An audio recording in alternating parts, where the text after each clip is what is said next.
കാലുകുത്തിയപ്പോൾ ഒരു സന്തോഷ വാർത്ത നമ്മൾ കേട്ടു കണ്ടു. കഷ്ടപ്പെടുന്ന റബ്ബർ കർഷകർക്ക് റബ്ബർ കയറ്റുമതിയുടെ ഇൻസെന്റീവ് 5 രൂപ അധികം വർദ്ധിപ്പിച്ചിരിക്കുകയാണ് നരേന്ദ്രമോദിയുടെ സർക്കാർ. അത് ഈ നാട്ടിലെ റബ്ബർ കർഷകർക്ക് വലിയ അനുഗ്രഹമായിട്ട് മാറും. പ്രിയപ്പെട്ടവരെ, നരേന്ദ്രമോദിജി കേരളത്തിലെ ജനങ്ങളുടെ വികസനം, കേരളത്തിലെ പുരോഗതി, കേരളത്തിലെ സമൃദ്ധമാക്കാനാണ് കഴിഞ്ഞ 10 വർഷവും പരിശ്രമിച്ചത്. 10 വർഷം നരേന്ദ്രമോദിജി കേരളത്തെ കൈയേറ്റി സഹായിച്ചു.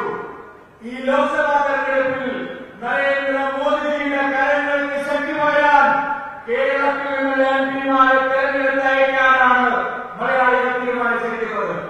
ആറ്റിങ്ങലിൽ നിന്ന് പ്രധാനമന്ത്രിയുടെ അനുഗ്രഹം നേടാൻ ശ്രീ വി മുരളീധരൻ ഇവിടെ എത്തിയിട്ടുണ്ട്. നമ്മുടെ സ്ഥാനാർത്ഥി പത്തനംതിട്ടയിൽ നിന്ന് അനിൽ കെ ആന്റണി മോദിജിയുടെ അനുഗ്രഹം നേടാൻ ഇവിടെ എത്തിയിട്ടുണ്ട്.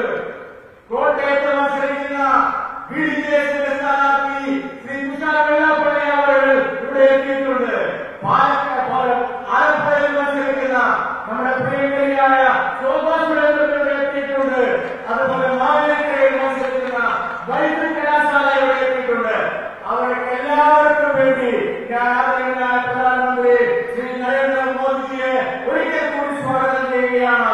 പ്രിയപ്പെട്ടവരെ, കേരളത്തിന് ആവശ്യം മോദിയുടെ ഗ്യാരണ്ടിയാണ്. മോദിയുടെ ഗ്യാരണ്ടിയാണ് ഈ തെരഞ്ഞെടുപ്പിൽ കേരളം ചർച്ച ചെയ്തത്. എതിരാളികൾ തന്നെ പറഞ്ഞിരിക്കുകയാണ്. ഈ ബിജെപി നിർത്തിയിരിക്കുന്നത്, എൻഡിഎ നിർത്തിയിരിക്കുന്നത് ഏറ്റവും മികച്ച സ്ഥാനാർത്ഥികളെയാണ് കേരളത്തിൽ നിർത്തിയിരിക്കുന്നത്. എതിരാളികൾ തന്നെ സമ്മതിച്ചിരിക്കുകയാണ്.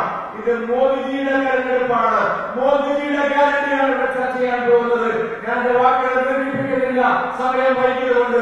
ഒരിക്കൽ കൂടി നിങ്ങൾക്ക് എല്ലാവർക്കും വേണ്ടി ആദരണീയനായ പ്രധാനമന്ത്രി ശ്രീ നരേന്ദ്രമോദിജിയെ ഈ മണ്ണിലേക്ക് ആത്മമായ സ്വാഗതം ചെയ്യുന്നു. ഒരു വലിയ